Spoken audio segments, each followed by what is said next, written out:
నమస్కారం అందరికీ. ఇప్పుడు మనం డిగ్రీ ఫస్ట్ ఇయర్ వాళ్ళకి సెకండ్ సెమ్లో సాంస్క్రిట్ సబ్జెక్ట్ చూస్తున్నాం కదా. సో ప్రీవియస్ వీడియోలో మనము Sanskrit question paper pattern first question second question చూసాం కదా. ఇప్పుడు థర్డ్ క్వశ్చన్లో మనకి ఏమున్నాయంటే 8 శ్లోకాలు ఉన్నాయి. సో మనకి క్వశ్చన్లో ఎలా ఇస్తారంటే ఈ ఫస్ట్ వర్డ్ ఈ ఎండింగ్ వర్డ్ ఇస్తాడు, మొత్తం మిగతా మధ్యలో అంతా మనమే రాయాలి, ప్లస్ ఈ ఇంట్రడక్షన్ రాయాలి. ఒకవేళ మీకు శ్లోకాలు కనుక అంటే సాంస్క్రిట్ కనుక పర్ఫెక్ట్గా వస్తుంది అని అనుకుంటే ఈ 8 శ్లోకాలు మీరు నేర్చుకోండి. సో ఈ 8 శ్లోకాలు మీరు నేర్చుకుంటే కంపల్సరీగా ఇందులోకి వెళ్ళి ఒకటి అనేది వస్తుంది అనమాట. సో అది కూడా ఫస్ట్ వర్డ్ ఎండింగ్ వర్డ్ వాళ్ళే ఇస్తారు, మధ్యలోదంతా మీరు రాయాలి. ఈ ఇంట్రడక్షన్ రాసి ఈ శ్లోకం మీరు కంప్లీట్ చేస్తే ఈ బిట్ అనేది కంప్లీట్ అవుతుంది. సో లేదు మాకు శ్లోకాలు అంటే సాంస్క్రిట్ అంతా పర్ఫెక్ట్గా రాదు అనుకుంటే ఫస్ట్ బిట్లో మనకి 6 క్వశ్చన్స్లో ఎనీ 4 రాయాలి కదా. సో దీన్ని ఆప్షన్ కింద పెట్టుకోండి. సో ఇవి మనకి 8 శ్లోకాలు, మీరు దీన్ని కంపల్సరీగా ప్రాక్టీసే చేయాలి. ఎందుకంటే మీరు ఎంత చదివినా కూడా వర్డ్స్ పెద్ద పెద్దగా ఉన్నాయి కాబట్టి ఎట్లైనా మిస్టేక్స్ అనేటివి పోతాయి. సో మీరు దీన్ని వర్డ్స్ని షార్ట్గా క్రాప్ చేసుకొని ప్రాక్టీస్ చేస్తే మీకు వస్తాయి. సో ఈ 8 శ్లోకాలకు వెళ్ళి ఎనీ 1 ఇస్తారు. సో ఇంట్రడక్షన్ రాసి ఆ ఏదైతే ఫస్ట్ ఎండింగ్ వర్డ్ ఉందో, స్టార్టింగ్ వర్డ్ ఇస్తారు, ఎండింగ్ వర్డ్ ఇస్తారు, దాన్ని బట్టి మీరు శ్లోకాన్ని గుర్తుపట్టి మీరు శ్లోకం అనేది కంప్లీట్ చేయాలి. ఇది మనకి థర్డ్ బిట్ అనమాట. నెక్స్ట్ ఫోర్త్ బిట్లో ఏముందంటే మనకి మనం లెసన్ చూసాం కదా, ఫస్ట్ బిట్లో ఏవైతే మనకి శ్లోకం ఇచ్చి దాని గురించి రాయమని చెప్పి అడిగినారో భావము. సో సేమ్ ఆ లెసన్ రిలేటెడ్ ఇది శత్రుప్రస్థస్య మహత్వం అనే లెసన్. సో వేదవ్యాసుడు రాశాడు. సో ఇది దీనివి సందర్భాలు, ఫోర్త్ క్వశ్చన్లో దీని రిలేటెడ్ సందర్భాలు ఉంటాయన్నమాట. సో ఫస్ట్ ఇంట్రడక్షన్, ఫస్ట్ భావంది ఇంట్రడక్షన్, అన్నిటికీ ఇంట్రడక్షన్ సేమే ఉంటుంది. This sentence is taken from the lesson శత్రుప్రస్థస్య మహత్వం, taken from the Ashwamedha Parva of Mahabharata, written by great sage Vedavyasa. So ఈ ఇంట్రడక్షన్ అన్నిటికీ సేమ్. నెక్స్ట్ కాంటెక్స్ట్ అంటే ఈ సెంటెన్స్ ఎవరితోని అన్నారు. A mongoose came in to the court of Dharmaraja and told in the human language and voice. So ఒక ముంగీస Dharmaraju court అంటే ధర్మరాజు రాజ్యంలో ఉండే ఆ సభలోకి వచ్చి అప్పుడు అది హ్యూమన్ వాయిస్ ఇంకా హ్యూమన్ లాంగ్వేజ్లో చెప్తుందంట. ఏమని చెప్తుంది? There was a virtuous man who was living on the earth. The grains gained by gleaning in the field, he is a kapoti, just a kapoti, one by one grain and live on it. So ఏం చెప్తుందంట ముంగీస ధర్మరాజుకి, ఒక గొప్ప వ్యక్తి, గొప్ప దానకర్ణుడు ఉండే, అతను ఎవరంటే శక్తుప్రస్థస్యుడు అని చెప్పి ఏమంటుందంట, అతను ఒక్కొక్క ధాన్యంని, ఫీల్డ్స్ అంటే ఏంటివి, ఏవైతే పొలాలు ఉంటాయో అక్కడికి వెళ్ళి ధాన్యం అంటే పంట ఉంటుంది కదా, ఆ పంటల నుంచి గాలికి ఊగి కింద పడిపోతాయి కదా ధాన్యాలు, అవిటిని ఒక్కొక్కటి ఏరుకొని అవిటిని తినుకుంటూ బతికే వ్యక్తి అంట అతను. సో ఇతన్ని ఎవరితో కంపేర్ చేసింది ముంగీస? ఒక పీజియన్తో. పీజియన్ ఎట్లా ఒక్కొక్కటి తింటుందో అట్లా ఇతను ఒక్కొక్క ధాన్యంని ఏరుకొని ఇంటికి తీసుకొని వచ్చి దాన్ని పౌడర్ లాగా చేసుకొని బతికేవాడు అనమాట. సో అది ఫస్ట్ది. నెక్స్ట్ సెకండ్ దాంట్లో కూడా introduction same. Next context. After many days of fasting the family members got grains and made them into flour. They made those grains into powder of torched grains. So ఏం చెప్తున్నారు, చాలా ఒక 1 month నుంచి ప్రాపర్గా ఫుడ్డే తినలే అంట మొత్తం వాళ్ళ ఫ్యామిలీ అంతా. సో అట్లా మొత్తం ఫుడ్డే తినని వాళ్ళ ఫ్యామిలీకి అట్లా కొన్ని ధాన్యాలు దొరికినప్పుడు వాళ్ళు దాన్ని పౌడర్ లాగా చేసుకొని రొట్టెలు చేసుకొని తినే సమయంలో all the members of the family shared the floor as a 4. So ఇప్పుడు ఏవైతే ఈ ధాన్యాలు ఉన్నాయో వీటి నుంచి పౌడర్ వచ్చింది కదా, సో వీటిని మనం చపాతీ పిండి చేసేటప్పుడు 4 ఉండలు ఎలా చేస్తామో అట్లా 4 డోస్ చేసుకుంటాం కదా. సో అట్లా 4 ఉంటాయి కదా. సో ఈచ్ పర్సన్కి ఒక్కొక్కటి వచ్చేలాగా 4 విధాలుగా ఆ పిండిని వాళ్ళు divide చేసుకున్నారంట.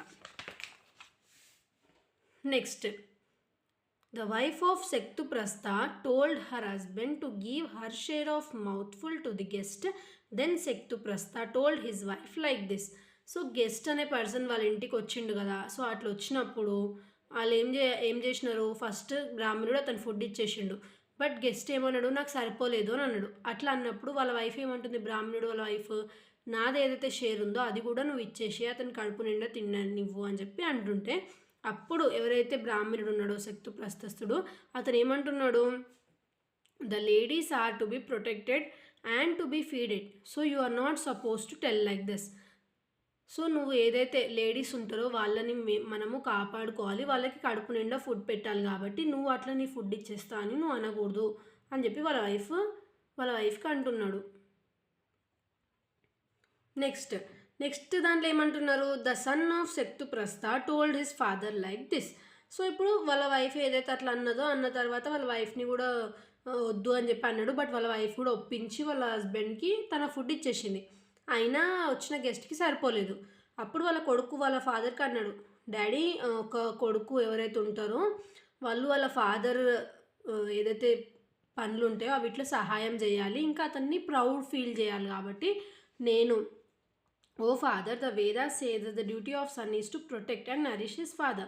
This dharma is common in 3 worlds. So ఈ ముల్లోకాలలో కూడా ఏ ఫాదర్కి కష్టం వచ్చినా సరే కొడుకు నిలబడాలి. కాబట్టి ఇప్పుడు నువ్వు మమ్మీ ఫుడ్ ఇచ్చినా సరే ఆ గెస్ట్కి సరిపోలేదు కాబట్టి ఇది నా బాధ్యత, నేనేం సాక్రిఫైస్ చేయట్లేదు, ఒక కొడుకుగా నా బాధ్యత, నేను మీకు అట్లా వచ్చిన గెస్ట్కి మీ పరువు పోకుండా అంటే మీ పేరు నిలబెట్టడానికి ఆయనని కడుపు నిండా ఫుడ్ పెట్టి పంపించాలి కాబట్టి నేను నా ఫుడ్ కూడా ఇస్తున్నాను అని చెప్పి వాళ్ళ కొడుకు అన్నాడంట.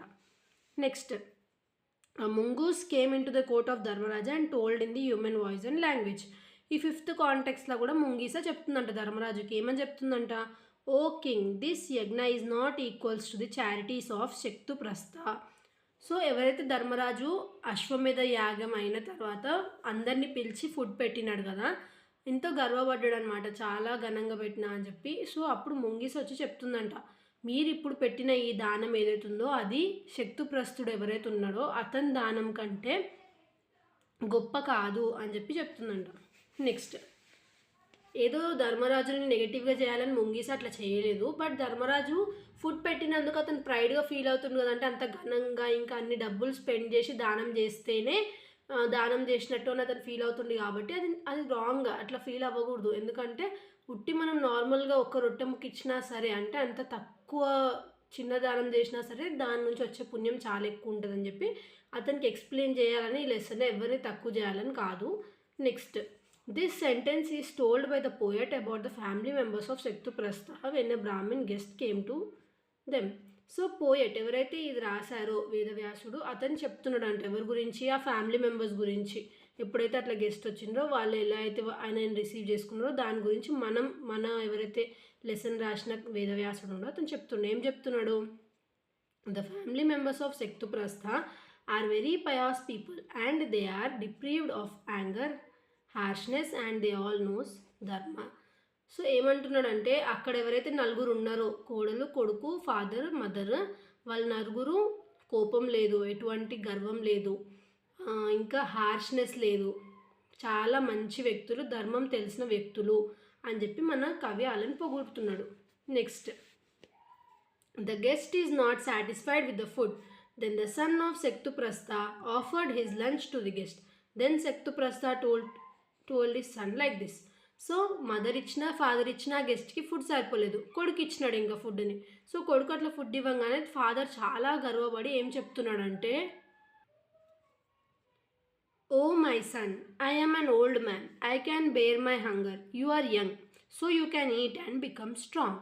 సో నేను ఒక ముసలివాడిని, నేను నా ఏదైతే ఆకలి అవుతుందో అది నేను తట్టుకోగలను, కానీ నువ్వు యంగ్ అంటే ఇప్పుడిప్పుడే కొంచెం యూత్ స్టేజ్ కాబట్టి నువ్వు తినాలి, నువ్వు ఫుల్ తిని స్ట్రాంగ్గా ఉండాలి అని చెప్పి అట్లా చెప్తుంటే వాళ్ళ ఫాదర్, అతను లేదు అయినా కూడా నేను మీ కొడుకులాగా మీ పేరు నిలబెట్టడానికి నేను ఫుడ్ సాక్రిఫైస్ చేస్తాను, ఎటువంటి దురుద్దేశం లేదు, మీకు చాలా మంచి వ్యక్తి కాబట్టి మన ఇంటికి వచ్చిన గెస్ట్కి మనం కడుపు నిండా ఫుడ్ పెట్టాలి కాబట్టి మనం అతనికి ఇచ్చేద్దామని చెప్పి అతను కూడా ఇచ్చేస్తాడు.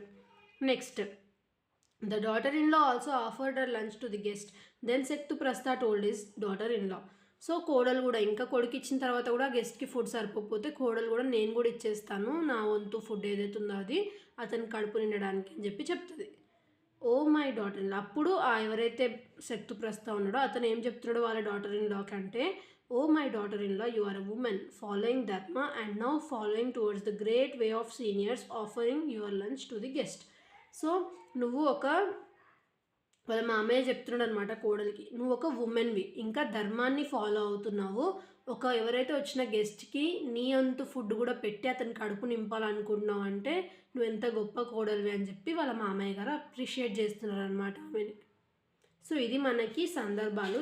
ఏ క్వశ్చన్ ఇది మనకి క్వశ్చన్ నెంబర్ 4లో ఇవి సందర్భాలు. నెక్స్ట్ వీడియోలో నెక్స్ట్ క్వశ్చన్ చూద్దాము. Thanks for watching.